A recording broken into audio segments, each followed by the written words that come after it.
Las preguntas sobre neumotórax no faltan en medicina interna y en cirugía. Por eso hoy te traigo una clase donde te estaré explicando cómo ocurre y sus clasificaciones. Así que sin más, vamos iniciando.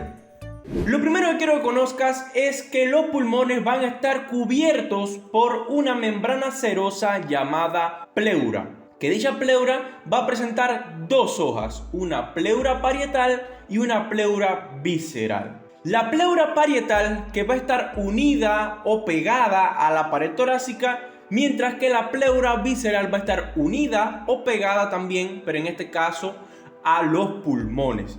Y entre la pleura visceral y la pleura parietal va a existir un espacio llamado cavidad pleural, donde va a existir presiones negativas. Además, en esa cavidad pleural va a existir una poca cantidad de líquido, se dice que alrededor de 75 mililitros, que impide que la pleura visceral y la pleura parietal se rocen. Además de que la cavidad pleural, como te dije, que tenía presiones negativas, en ella no va a presentar aire, no va a existir aire y por tanto es una característica importante que debes llevarte en las condiciones normales de dicha cavidad pleural. A diferencia del árbol bronquial y a diferencia de los alvéolos, donde a esas estructuras sí le va a llegar el aire que pasa por las vías respiratorias y por tanto, tanto en el árbol bronquial como en los alvéolos va a existir unas presiones positivas. Entonces te resumo, una membrana serosa que cubre los pulmones llamada pleura con dos hojas, una parietal asociada a la pared torácica y una visceral asociada a los pulmones, y entre ellas va a existir una cavidad pleural con presiones negativas y donde no va a existir aire, mientras que en el árbol bronquial y los alvéolos sí va a existir aire y por tanto las presiones van a ser positivas. Pero para que aparezca un neumotórax, ¿qué va a ser lo necesario? Bueno, que a esa cavidad pleural le penetre aire o penetración de aire en la cavidad pleural. ¿No les había dicho que en la cavidad pleural no existe aire en condiciones normales? Bueno, va a penetrar aire a la cavidad pleural, en este caso procedente del parénquima pulmonar, que es decir, propiamente de los pulmones, o del medio ambiente. Estas pueden ser las dos opciones, o que llegue aire del parénquima pulmonar o que llegue aire del medio ambiente. Fíjense aquí en esta imagen la diferencia de estos pulmones con la pleura y de estos pulmones con la pleura. Si se dan cuenta, en el pulmón derecho se puede ver que la pleura, que se la representé con color azul claro, ocupa mucho más espacio que en el ejemplo de condiciones normales que vimos este de acá.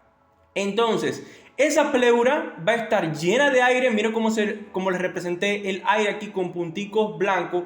Y si se dan cuenta también pueden ver que en el pulmón derecho va a estar un poco más pequeño que en condiciones normales. Y es por esto, por el aire que le penetra y que por tanto va a propiciar un aumento de la presión en ese nivel y que el pulmón se vea mucho más chiquito.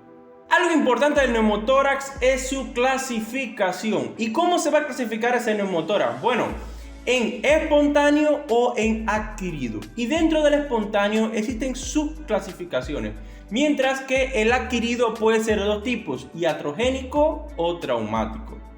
Vamos a explicar la fisiopatología de ese neumotórax espontáneo primario y a partir de este vamos a ver que va a hacérsenos mucho más fácil la explicación de los próximos ejemplos de neumotórax o clasificaciones en neumotórax. El caso del neumotórax espontáneo primario se va a caracterizar porque no va a haber enfermedad pulmonar.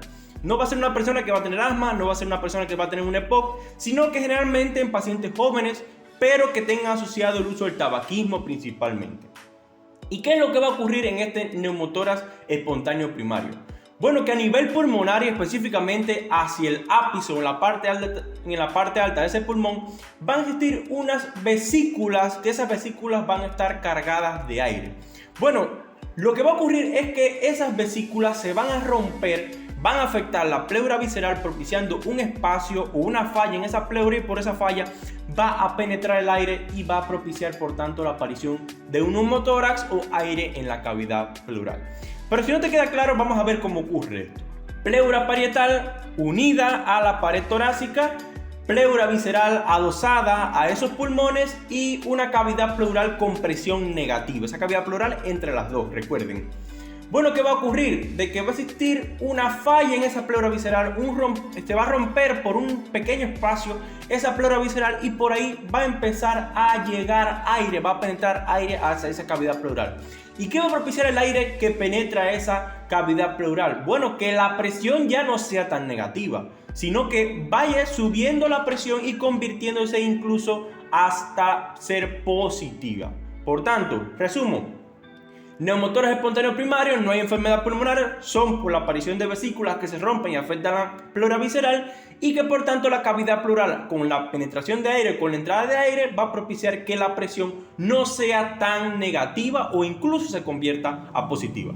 Pero esa presencia de aire en la cavidad pleural va a propiciar en esos pulmones un fenómeno de compresión. Esa presión, ese aumento de la presión que va a ser menos negativa que anteriormente en la cavidad pleural, va a propiciar de que ese aire comprima a ese pulmón afectado y en este caso se puede ver incluso una disminución del volumen de dicho pulmón.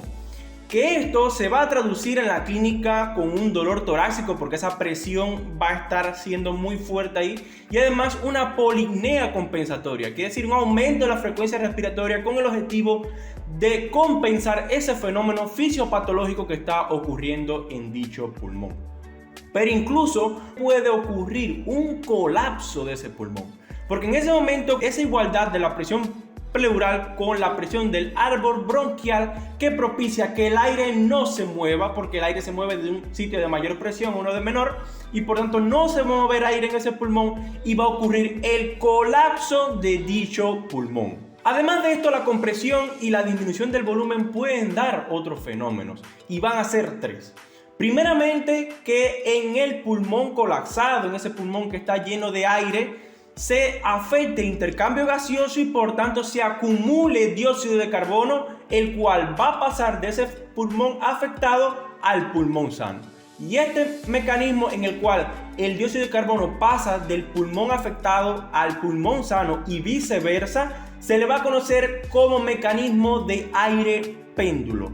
Además de esto, este mecanismo de compresión, de disminución del volumen, aumento de la presión en el pulmón afectado, puede incluso afectar las estructuras cardíacas, sobre todo que va a afectar el retorno venoso. Ese retorno que ocurre a través de las venas cava superior e inferior, bueno, puede estar afectado por ese mecanismo de compresión del pulmón sano y disminución del volumen o aumento de la presión. Puede con esta afectación del retorno venoso disminuirse por tanto el gasto cardíaco, esto va a ser claro o lógico, y la perfusión pulmonar también afectarse.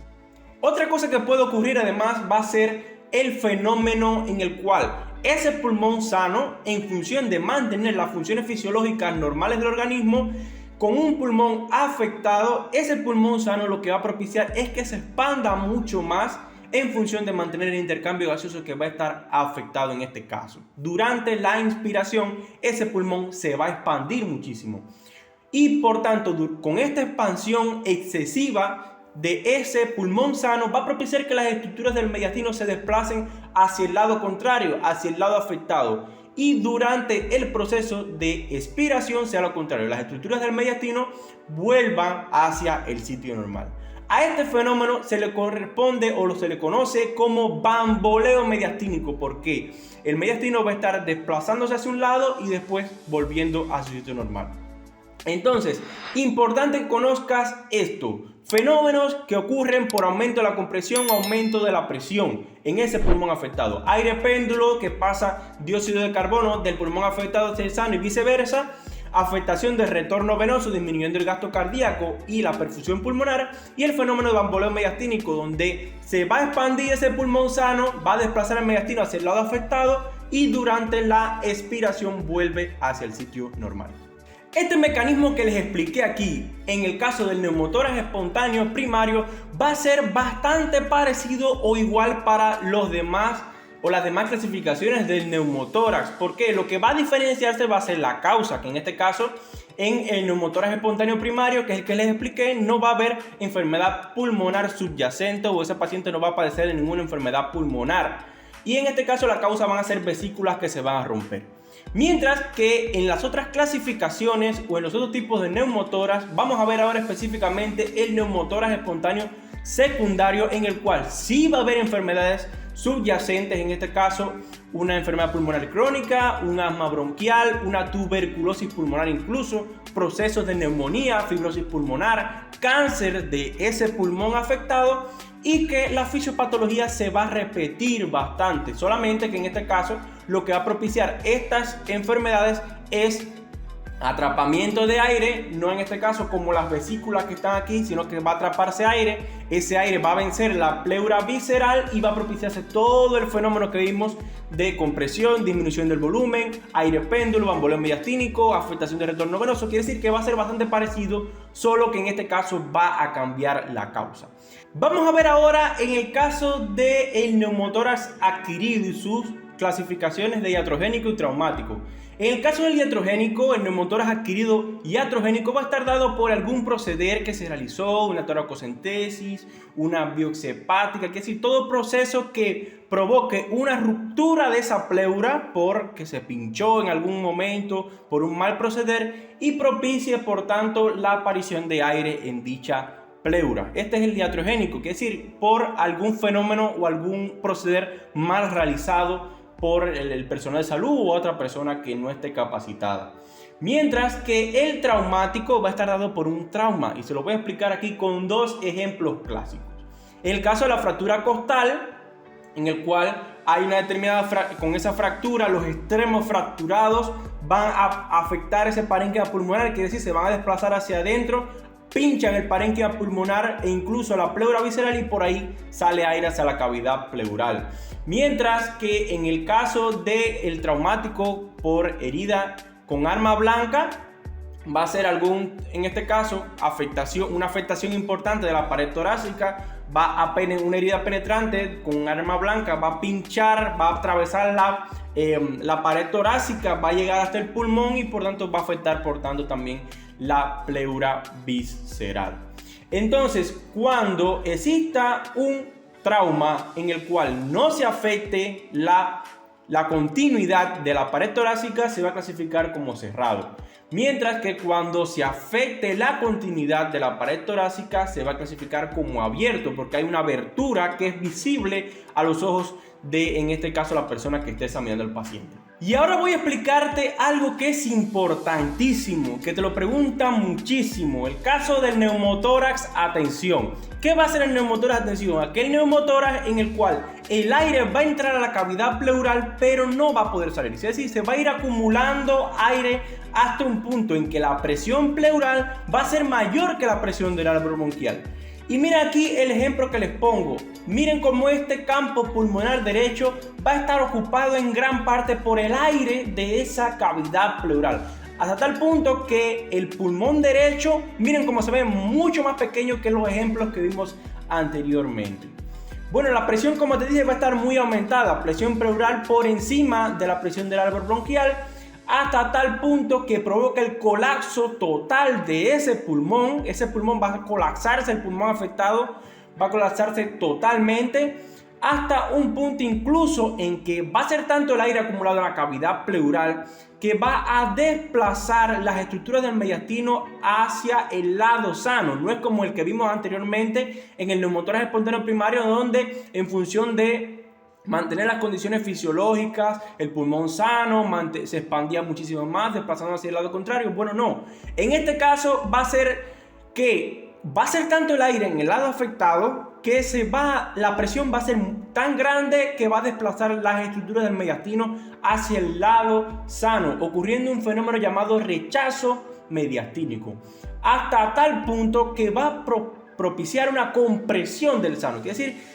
por este fenómeno de compresión también se va a alterar el intercambio gaseoso a nivel de ese pulmón sano, manifestándose por tanto una dificultad respiratoria que es grandísima en este paciente, donde la apnea va a ser mucho más importante, hasta el punto incluso de que por esa compresión del pulmón sano el paciente muera en este caso. Por eso es tan grave en un neumotórax, atención, y requiere la descompresión de esa cavidad pleural y por tanto la salida de aire por esa vía. Cuando te pregunten neumotórax, atención, por si viene el profe y te dice, bueno, ¿cómo clasificamos el neumotórax, atención? Lo podemos clasificar a válvula interna, que es aquel en el que el aire está saliendo del parénquima pulmonar, mientras que a válvula externa en aquel caso en que el aire venga del medio ambiente, penetre por algún espacio de esa pared torácica y llegue por tanto a la cavidad pleural. Esto es importantísimo, todo el tema de neumotórax te lo preguntan mucho y sobre todo la gente falla mucho en el tema de la fisiopatología, porque yo estuve como estudiante de medicina también igual que ustedes y la parte de fisiopatología siempre teníamos algún que otro temor por esto mismo, pero ya aquí te lo estoy explicando. Bueno, espero que te haya servido muchísimo la clase. Recuerda que con el Dr. Riera aprenderás la medicina en una clase y por tanto nos veremos en un próximo video.